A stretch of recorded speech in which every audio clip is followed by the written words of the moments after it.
Base metals were all drifting lower during Thursday's trading sessions here on the floor of the London Metal Exchange, as it became apparent that the recent rally had purely been driven by speculators and is not reflecting the fundamentals. Indeed, despite this being the second quarter, which is traditionally a period when we see restocking, demand in the physical sense has been fairly lacklustre.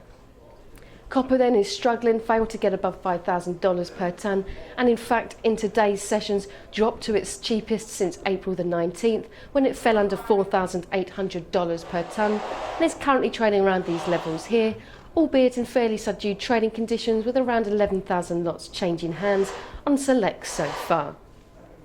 Meanwhile, when we're looking at stocks, the underlying inventories were little changed today. However, cancelled warrants had seen an increase, up by more than 7,000 tonnes today, due to the fact that we see metal being booked for removal in America, most notably in New Orleans, but also in Chicago.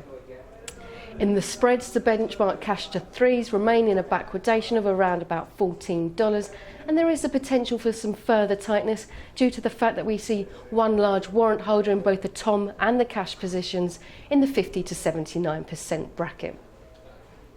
In other metals, aluminium only just holding above $1,600 per tonne. It came under pressure after we saw more metal being re-warranted into LME inventories.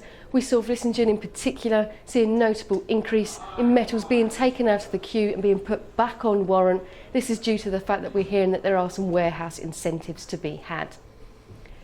For the rest of the metals, they're all tracking lower also, and market participants are of the opinion now that we're going to see some consolidation around these lower levels. Tomorrow we're going to get the key non-farm payroll data out, so we could see some reaction here. This is Kathleen Retourne for FastMarkets on the floor of the LME.